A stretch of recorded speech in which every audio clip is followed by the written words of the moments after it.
What's going to happen next for Crown? What will major shareholder James Packer and more broadly Crown itself going to have to do to secure that gambling licence for New South Wales?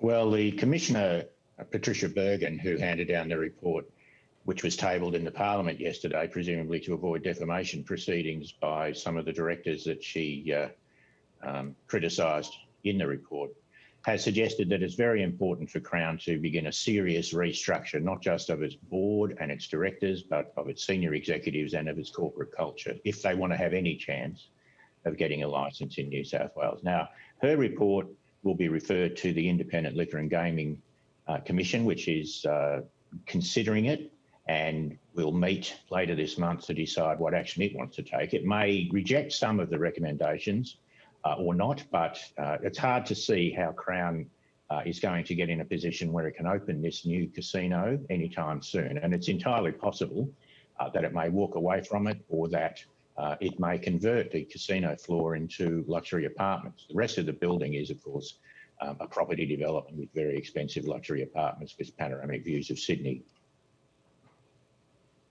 Well, does the conduct of Crown's board over the past few years surprise you, considering what's at stake? Because now, as you point out, there's this glittering, beautiful, very expensive white elephant sitting on Sydney's foreshore. Well, beauty is in the eye of the beholder, I think, and plenty of people in Sydney see it as an eyesore. But, I mean, the reality is it's a $2.2 billion building. They've sold $800 million worth of luxury apartments in it.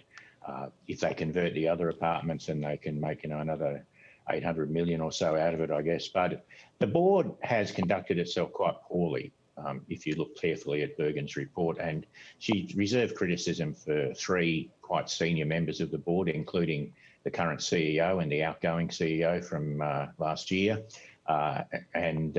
Really, the problem has been that the loyalty of key executive members and board members was to Mr. Packer personally, rather than to the company as a whole. And this has been a real element of the cultural problems at Crown.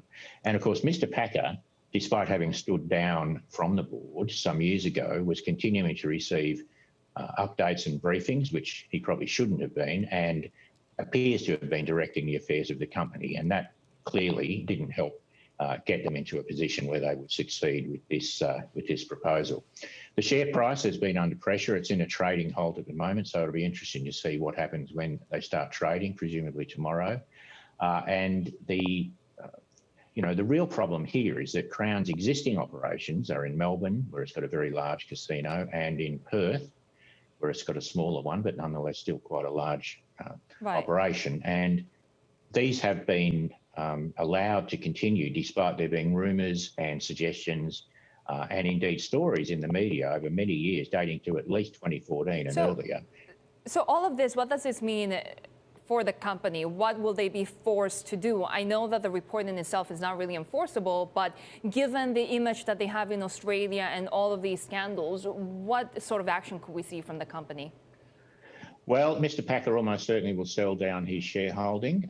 The Commissioner suggested that no one should have a shareholding of more than 10% in a casino licensee or as an associated entity. So Mr. Packer has been trying to sell his shares for some time. First to Wynn Resorts, who pulled out after the bid became public. Secondly to Melco, which fell over because of their association with the notorious Mr. Stanley Ho from Macau. He may well try to sell some more of his shareholding to Blackstone, which already has 10% of the company. And it may well be that he is the first casualty in the sense of having to offload his shares at a price which is well below the premium. The second issue is how they restructure the board. They really need a revitalised and truly independent board if the company is to have any chance of succeeding. And thirdly, they need a whole new management team in the upper echelons. I mean, everyone basically in the upper echelons of management has been tarnished to some extent by this report, and it's hard to see how they could recover their reputation until they have a whole new team. Now, this is not going to happen overnight. This will take some time. So it's highly likely that the casino will sit there unopened until such time as some reasonable decision is made. And the company also has to come up with a plan approved by the regulators to move forward. And in the meantime, there will be inquiries and no doubt processes underway from both the Victorian and West Australian regulators to work out what's been going on under their watch and what they need to do about it. So it's a really big issue for the company.